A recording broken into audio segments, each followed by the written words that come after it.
बिस्मिल्लाहिर्रहमानिर्रहीम। अस्सलाम वालेकुम। आज मैं आपको बनाना सिखाऊंगी बकरे की सिरी की मज़ेदार रेसिपी। बहुत ही मज़ेदार और लजीज़ बकरे की सिरी की रेसिपी। मैं उम्मीद करती हूँ कि आपको मेरी आज की रेसिपी ज़रूर पसंद आएगी। मैं इसे बहुत ही सिंपल तरीके से बनाऊंगी और आप इसे ज़रूर ट्राई कीजिएगा। ये खाने में बहुत ही ज़्यादा लजीज़ होगी। तो चलते हैं हम अपनी रेसिपी की तरफ। सबसे पहले आप इसके इंग्रेडिएंट्स नोट कर लें। मैंने डिस्क्रिप्शन में भी इंग्रेडिएंट्स दे दिए, आप वहाँ से भी नोट कर सकते हैं। इसके लिए मैंने बकरे की सिरी ली थी। इसको हमने अच्छे तरीके से भुनवाई करवा के इसको कट कर लिया था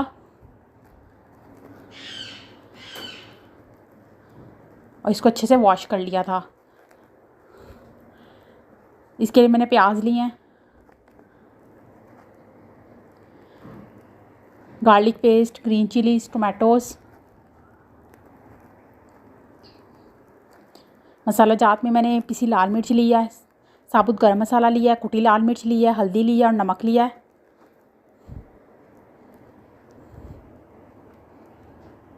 बहुत ही मज़ेदार और लजीज़ रेसिपी बकरे की सिरी की।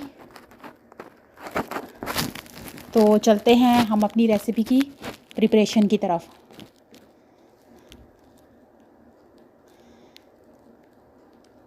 सबसे पहले मैंने देसी में सिरी डाल दी थी, साथ ही में इसमें प्याज शामिल कर दूंगी। साथ ही में इसमें टमाटर, हरी मिर्चें और लहसुन का पेस्ट शामिल कर दूंगी। साथ ही सारे मसाला जात शामिल कर दूंगी और इसमें मैं तकरीबन 4 कप पानी डालूंगी।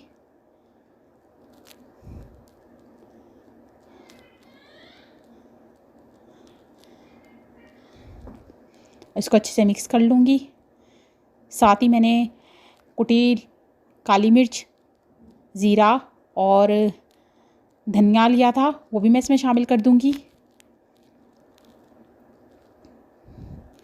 और इसको भी अच्छे से मिक्स कर दूँगी।